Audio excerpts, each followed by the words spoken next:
খুব দরিদ্র মানুষ ছিলেন, খুব অভাবী, টিনের দেওয়ালের বাড়ি ছিল, খুব অভাব ছিল, 3 বেলা খাবার যুক্ত না। আমার সঙ্গে সম্পর্ক হলো, দিনের পথে ফিরে এলেন, দাড়ি রাখলেন, টাকুনের উপরে পোশাক, হালাল উপার্জন, বাড়ি থেকে বিড়ির উপার্জন, জানেন আমাদের ধুলিয়ান শহর বাসুদেবপুর এলাকার বিড়ির উপরে নির্ভরশীল, বিড়ির উপার্জন বন্ধ করলেন। আল্লাহ রাব্বুল আলামিন তার রুজি রোজগারে বারাকাত দিতেই থাকলেন। আমি তাকে বললাম যে হজ করুন, হজ করে আসলেন, আলহামদুলিল্লাহ ফালিল্লাহিল হামদ। হজ করে আসার পরে এই বছরে বর্তমানে সে এখন 50 লাখ টাকার মালিক, সুবহানাল্লাহ, এখন রানিং। এই হাদিস বাস্তব প্রমাণ। যেই ব্যক্তি অভাব মুক্ত হতে চায়, দুশ্চিন্তা মুক্ত হতে চায় এবং ধনী হতে চায়, সে যেন হজ করে। তাহলে আমাদের বেশি পরিমাণে বড়লোক হতে গেলে অবশ্যই হজ সম্পাদন করতে হবে, অবশ্যই হজের নিয়ত করতে হবে। এবং 4-5 লাখ টাকা এই জামানাতে খুব একটা বেশি অ্যামাউন্ট নয়, প্রায় মানুষের সেই সম্পদ রয়েছে। সম্মানিত উপস্থিতি ভাই এবং বন্ধুগণ, যে বিষয়টা বলছিলাম, চূড়ান্ত দিন সামাজিক দৃষ্টিভঙ্গিতে ইসলাম এবং চূড়ান্ত দিন ইসলাম। আজকে আমার এবং আপনার সমাজে সামাজিক দৃষ্টিভঙ্গি ইসলাম এমনভাবে জায়গা দখল করে আছে, ন্যায় অন্যায়, তাওহীদ শিরক সুন্নাহ বিদআত, জায়েজ না জায়েজ, হালাল হারাম, এইগুলোর পার্থক্যকরণ করার কোনো অবকাশ পর্যন্ত আমরা পাই না।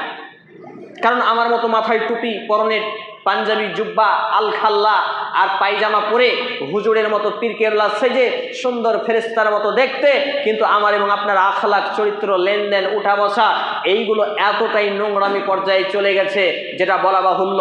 সম্মানিত উপস্থিতি ভাই এবং বন্ধুগণ, আমাকে এবং আপনাকে কোরআন এবং হাদিস, কিতাবুল্লাহ, সুন্নাতে রাসূলকে পড়াশোনা করে, অধ্যয়ন করে, চর্চা করে, ঘাঁটাঘাঁটি করে ইসলামের সত্যতা যাচাই করতে হবে, অর্থাৎ চূড়ান্ত ইসলামটাকে জানতে হবে। আর চূড়ান্ত ইসলাম জানার পরেই সেটাকে আমলে বাস্তবে রূপ দিতে হবে।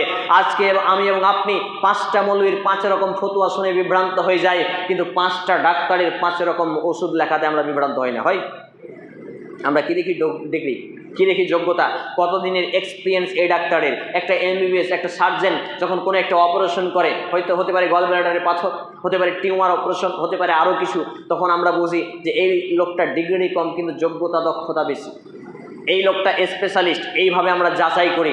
কিন্তু দ্বীন ইসলাম, দুনিয়া এবং আখিরাত একসঙ্গে কয়টা ম্যাটার? 2টা ম্যাটার, দুনিয়া এবং আখিরাত। যার উপরে টিকে আছে দ্বীন ইসলামের দুনিয়া এবং আখিরাত, অর্থাৎ জান্নাত জাহান্নাম, সেটা যাচাইয়ের জন্য আমাকে এবং আপনাকে পরিশ্রম করতে হবে না? বোঝাতে পারছি না? সেটা যাচাইয়ের জন্য আমাকে এবং আপনাকে পরিশ্রম করতে হবে না? অবশ্যই পরিশ্রম করতে হবে। এর জন্য পড়াশোনা করতে হবে, খরচ করতে হবে, মেহনত করতে হবে, ত্যাগ করতে হবে, কষ্ট করতে হবে, বিভিন্নভাবে পবিত্র কোরআন